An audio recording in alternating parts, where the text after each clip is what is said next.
话艺术水个好，搁请解说两句，我含你做参考。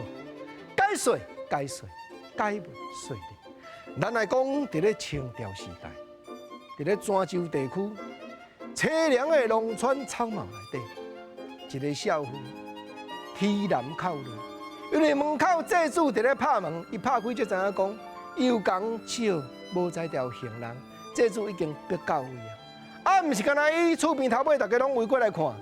一个厝边少年家就出来讲啊，讲啊，伊就遮可怜啊，祭主你过来甲逼，迄个祭主原来倒大后庭，原来落切啊，原来是生毛带角的，就甲这个少年家喊啊，讲少年你过道年感想，过道年感。这句俗语话用果子用菜色咧比拼，就是讲，阮即块道的柑啊，阮家己无年，换你过道来遮年上。搁另外一句人讲，隔壁分灯火。就是吼，隔壁斗灯火无分，你去甲斗分。简单讲好鸟关百家，啊，若这讲好听呢，讲歹听讲假咬啦。少年家，伊钱欠我来甲讨钱，甲你无牵带，你边仔去啊？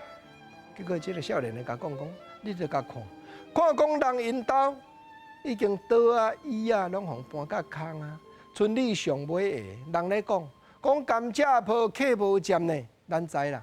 甘蔗播完，甘蔗坡才有配调，敢有可能讲甘蔗坡来客，啊，佫有客有接？无可能嘛！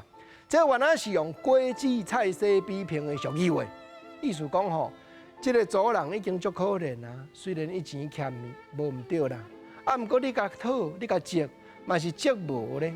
啊，咱拢知，咱知影讲，伊毋是借来开借来用，伊是借来互因翁去到台湾做生意，无毋对。正这就是周成过台湾。周成的原配车原理啊，真可怜，踮伫泉州，祭主来伫咧讨笑，咧甲逼祭。但即个少年家安尼讲尔，换祭主咧甲因啊讲少年的，啊你毋西瓜田搭咧菜瓜坪哩？我问你啦，因翁甲我有啥物牵连？我钱借伊，我当然对伊。你甲我讲因翁啥物咧淫行全无伫台湾啊发展，讲这要创啥？文不对题嘛，无毋对。西瓜田搭咧菜瓜坪咧，即句话就是文不对题。简单讲，甲我都无牵连嘛。我嘛毋是食饱银行来遮吐喙齿想，毋是呢。我嘛是欠钱才甲来考的呢。